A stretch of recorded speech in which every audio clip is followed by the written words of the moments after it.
Eu vou falar um pouquinho. Ele é um apaixonado pelo universo dos insetos e vai trazer um conhecimento que provavelmente a gente não tem. Sabe aquele mundo novo a se explorar? Eu vou chamar ao palco Goncalo Costa. Uma salva de palmas. Goncalo, uma última palavra para quem vai assistir. Esse painel vai trazer o que nas nossas vidas? Vai-vos abrir o apetite. Um bom painel. Muito obrigado. So I'll be speaking in English because most of the people here and I've talked before, so I'll be presenting in English. And, before that. So I changed up a bit of the title of the presentation because I was a bit bored of it. It was a bit boring. So I'm going to talk to you about sustainability, entrepreneurship, sorry, it's a bad word, and insects. So let me speak a bit about myself. So I love insects since I was a kid. I remember taking out the wings from the flies and seeing them like going zzz, or playing marbles with these giant spiders. If I wasn't going for taxonomy or entomology, I would probably be a psychopath by this point. I still haven't decided. So I've started, I knew that my path in life was to become a biologist, but I didn't know quite well what I wanted until I saw a guy in a National Geographic documentary, and he was picking up an insect, and he said, "This is a new species." And I was like super young. I was like, shit, that's what I want to do in my life. And I'm trying to do it. So I've done my undergrad in biology. I took a master's on evolution. I love talking about evolution. And then I became a National Geographic explorer with my lovely cicadas from Morocco, which I can talk to you abundantly after this talk. And, this world of eating insects, okay, and being an entrepreneur actually came way late in my life. Well, I'm 30, so it was like 2 years ago or something. 4 years ago. And I was I didn't know I had this entrepreneur vein within me. And after a while, I said, well, I really enjoy talking to you all and trying to convince you to, eat insects. And that's what I'm trying to do here today. And as you can see, I eat a lot of insects. Please do not try and eat insects every time you see one, because they might sting you or bite you, as I've been the unfortunate victim of this. And before we get to it, I need to tell you that insects are nature's invisible heroes. Because, wait, what's happening? Okay, there's the bee. Our society is funded within insects. Insects have been here for millions of years, but somehow along the way we got disconnected from these brethren of ours. And just to give you a few examples, if it weren't for flies, we'd be swimming in shit. If it weren't for bees in general, we wouldn't have the amount of flavor in our life. Basically, the colors in our plate are brought upon by pollinators, insect pollinators. And just to give you a brief example, the insects have been here for I'm terrible with numbers, I think it was in the Ordovician, 300 million years ago. And in that course of time, they've developed into this myriad of beautiful shapes, colors, patterns, functions, each imperfectly adapted to their ecosystems and their specific niche in their environments. So being an entrepreneur, I think, how can I weaponize these particularities of insects against the upcoming threats that are our society, namely climate change? And just to give you a brief example of the types of pollinators, I love pollinators, that are here in Portugal, we have over 740 species of bees in Portugal, and you only hear about one, that is the honeybee. You have over almost 3,000 species of flies. You have almost 4,000 species of beetles, and you have almost 3,000 species of butterflies just here in Portugal. It's an amazing variety that we have. And when we try to give value to insects, namely with the ecosystem services, we try to categorize them. I don't like this, how do you say it, trying to make the insects services like humanity, because that's like an anthropomorphic view. But usually when we try to talk about this industry of producing insects, normally we can use two. Namely, first, provisioning, so using insects as food. As you can see myself doing that.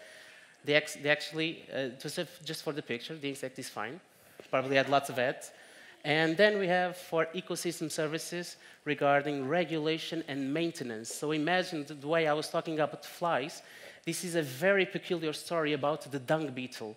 So the dung beetle, he lives in Europe, Africa, Asia, and not in Australia. So when settlers began bringing the first cows to Australia, they have a big problem because the insects there weren't adapted to eating so much shit. Unlike our politicians. Sorry, sometimes I say this. And that was a very big problem because piles of dung were piling on the fields, the grasses, the grass fields were dying. And they said, okay, let's import them from this country, the continents that we're in. And all of the dung beetles that you see in Australia currently were brought from these first tryouts. So I think it was around 80 species that got imported and 17 that are now officially naturalized in Australia. And as I've said, I love talking about insects, but something dire is coming. It's called the insect apocalypse. And the first time that this was told was in the New York Times. They have this fabulous article called The Insect Apocalypse is Upon Us. And in fact, insects are disappearing. A friend of mine, Martina, she does this amazing experience that when she asks you for you to close your eyes and remember nature, and the way young people remember of nature, it's much more closed, it's much more narrow than, for example, an old man, old lady might remember, because it was full of insects, it was full of life, the nights, the days. I'm hearing a cicada now, probably 50 years ago, it was full of insects. And now we are starting to get the basis of our society is starting to get picked upon one by one. And after the very foundations are being whittled away, what will be left when it unfortunately topples all into itself? And there are probably two reasons for this, like these big reasons. This is a systemic issue. The insects are disappearing at a very alarming rate. All of the bibliography says there is a downward negative trend all along these years. And this is mainly caused by two things. Climate change, and and then you have land use change. So if you remember, like back in the day, you would look into a mountain, and then you had like the wheat fields, and then you had like a river coursing, and then you had the mountain tops. This variety, this heterogeneity of landscapes maximizes biodiversity. But now, because of our increased use of land, the wheat fields have expanded even to the top of the mountain. We've stripped the land of all of its variety, and by doing so, we are curtailing all of the biodiversity that was in that previous mountain. And just to give you a bit of science to it, so this is one of the latest IPCC reports that you can see here. And these are the different scenarios with increasing warmth in the upcoming, I think it's 2050, if I'm not wrong, sorry, bad of numbers. So as you can see, the warmer it gets, the worse the climate gets, we are getting lesser water, we are getting water concentrated into a much smaller space of time. During that time, the soil starts to bake. When it starts to bake, it becomes impermeable. Water comes, the water gets flooded, and then you get landslides, and then the soil isn't able to produce food anymore. So we are killing ourselves while doing so. And what does this mean for food safety at all? And then I'm going to introduce you one of the solutions: insects.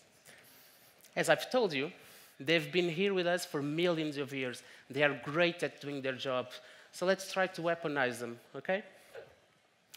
And this type of, this type of oomph first appeared when in that first report of FAO in 2014, if I'm mistaken, that they presented the case, well, why not eat insects to make our lives much better and to make ourselves more resilient in the upcoming years.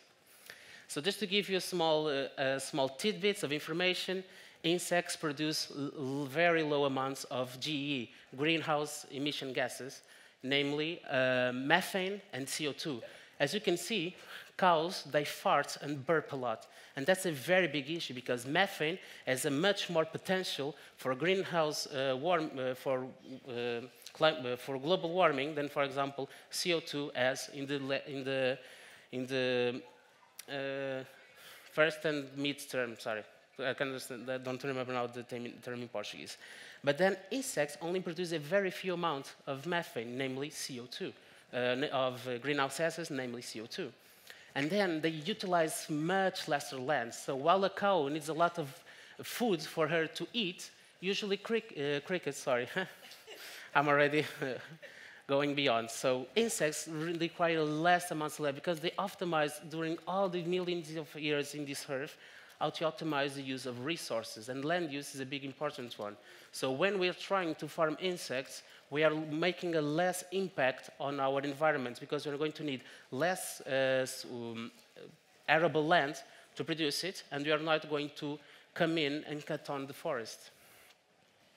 And then, of course, okay, this is a nutritional profile. I'm a bit cherry-picking here, but as you can see, it has comparable amounts of protein regarding the conventional protein sources, and then it also has lots of iron and lots of calcium. But a very cool part here is that we can actually increase and we can change the nutrient profile of insects by simply changing their diet. That is something that I'm actually doing, but I'm spoiling you, doing a bit of spoilers now. So the way the industry works, it produces two things, main things. So we have the powder, the insect powder, that is full of protein, rich in lipids, lots of good stuff in it. And then you have the frass, so it's like the poops of the insects. And it should actually be put again into the agricultural feeds so that you don't have waste. So this is a very wasteless industry. And the first thing I want to tell you is that how can we use insects to, well, take care of our waste? So as I told you, flies love to eat waste. Cockroaches love to eat waste. Why not weaponize that into our favor?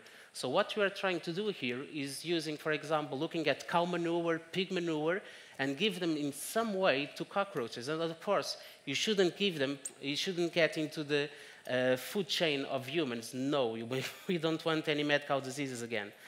Problem. And even that, it can be curtailed because insects are very far apart from us phylogenetically, sorry. It's the evolutionary guy in me. And so instead of, okay, we can use cockroaches, but what to do after with the cockroaches? Because they will die eventually, they'll have big population booms. Well, you can use it for industry. So for example, we can use the lipids in the cockroaches, the fats, and produce lubricants, industrial lubricants.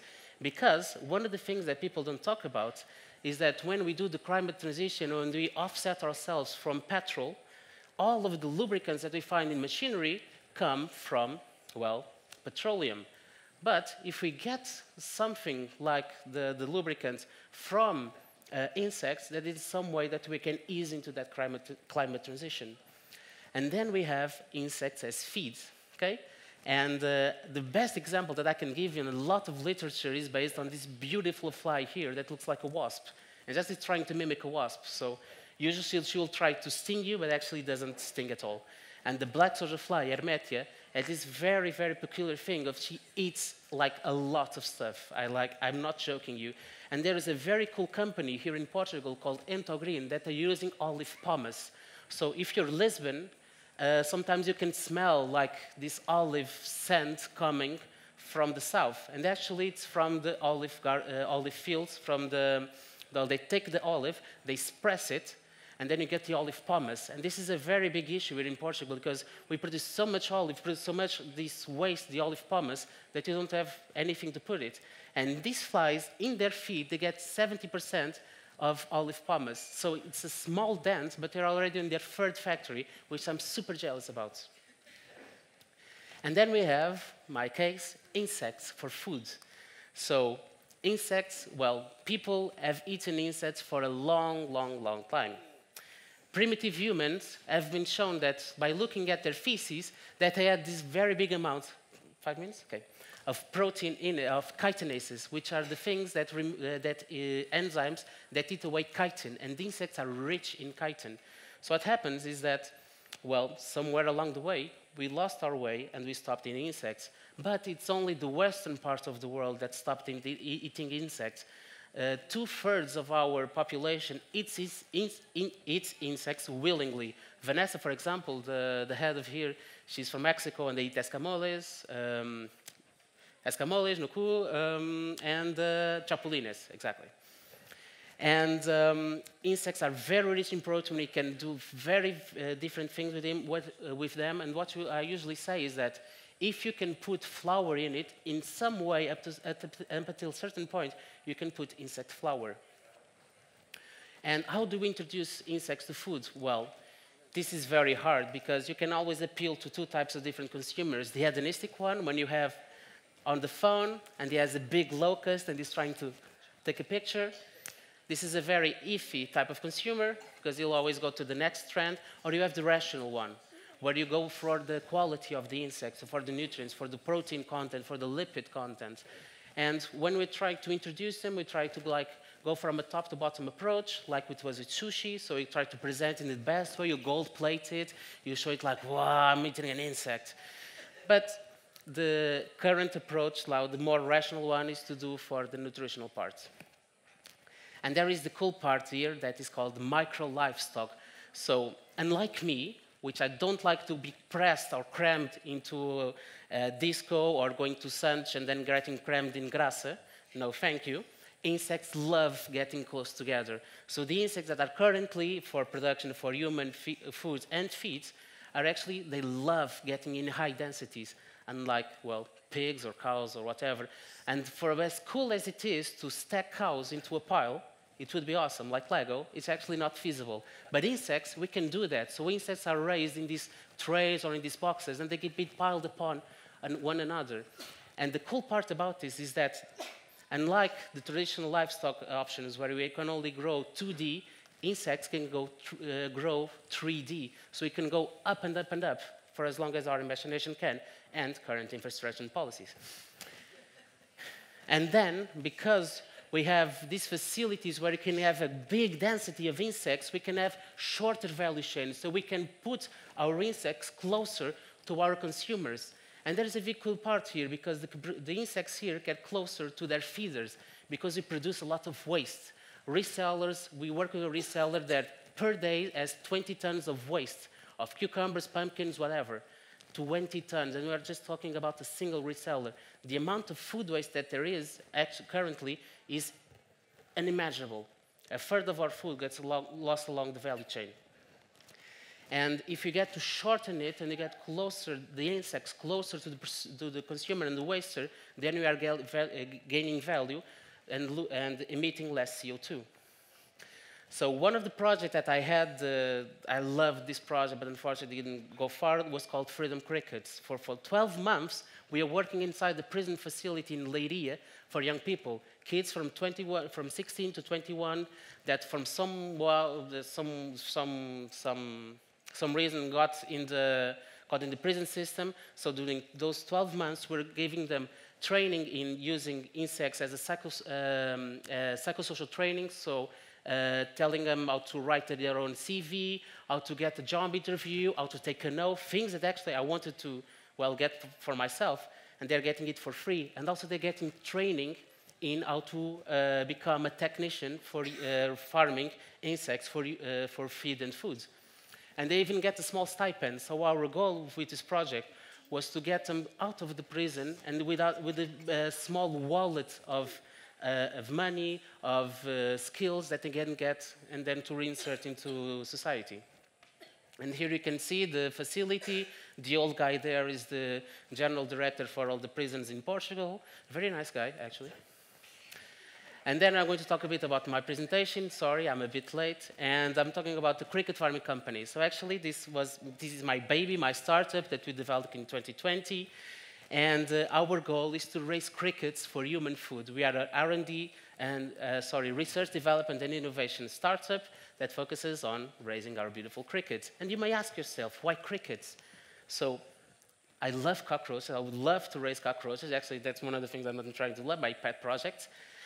But people don't enjoy eating them. But if you get to ask them, well, what do you hear? What do you remember when you hear crickets? I think about like going with my parents to my grandparents' house, to the field, to the countryside. I love those values are much closer to us than, for example, a cockroach or a larva is. And that is why I'm raising crickets. So just to give you a small, this is our facilities in the startup Liria. The big guy there is José, he's the CEO. Sandra there is our financial director. That monkey over there, I don't know who that guy is. And then we have Sandra there. She was super scared of getting to pick up the crickets. This is our research facility. And this is Rafael, our most recent associate. And the way we try to do it is that we want to go beyond the powder. Because the powder has some unfortunate functionalities regarding like properties, physical properties like the emulsion, but sorry, I will bore you.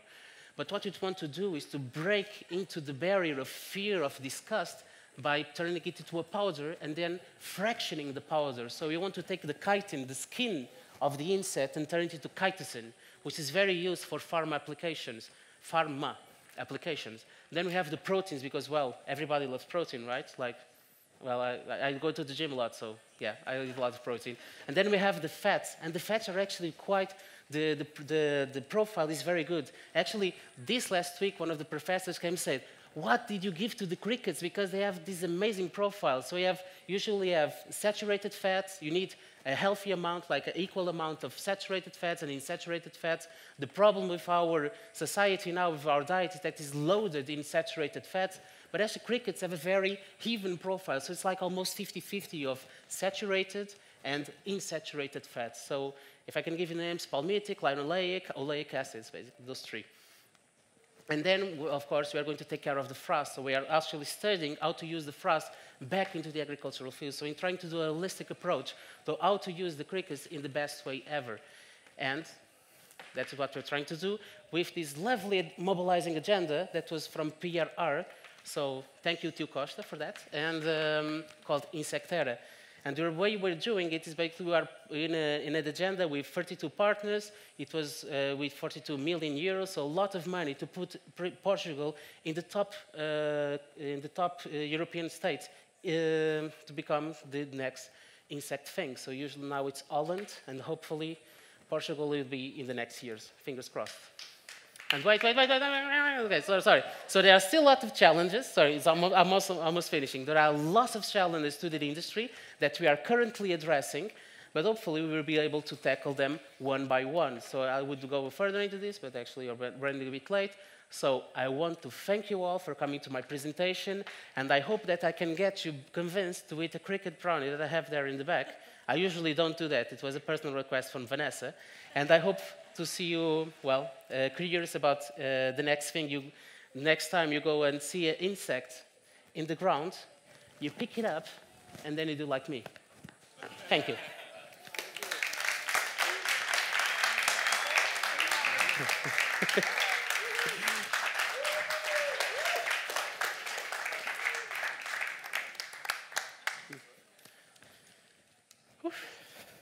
Any questions? Sorry, that are the questions. Any questions? Are there room?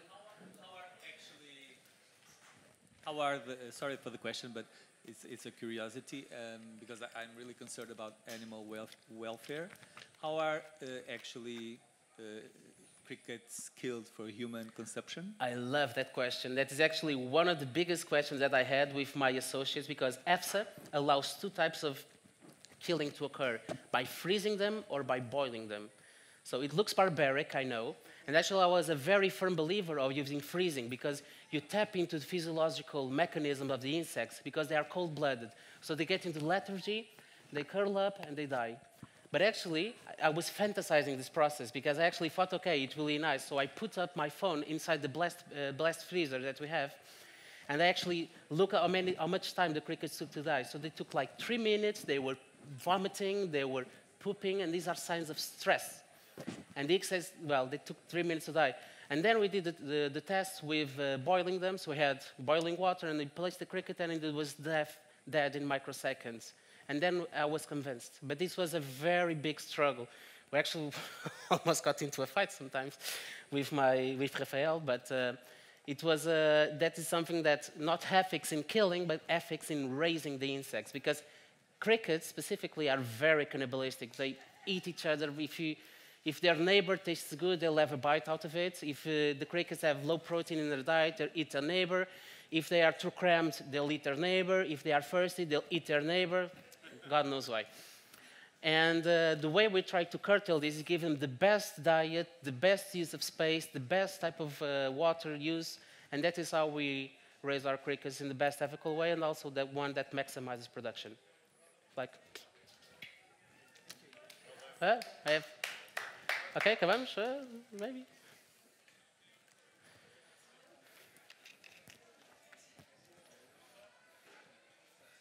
So you're trying to position, Portugal's positioning as like the lead insect kind of capital of Europe. Is that what future capital? Is that correct? I'm just wondering what the current output is, like in terms of kilos or per month or per year, and can you buy them? Where do you buy them?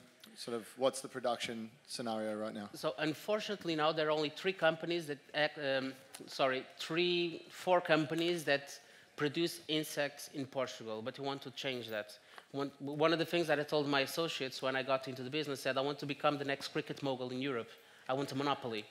That's robust, basically. I'm ambitious. Nearsighted, probably. And here's the thing. So in terms of production, there is not much production being made. But in terms of research, there's very cool research that is now being boosted by Insectera.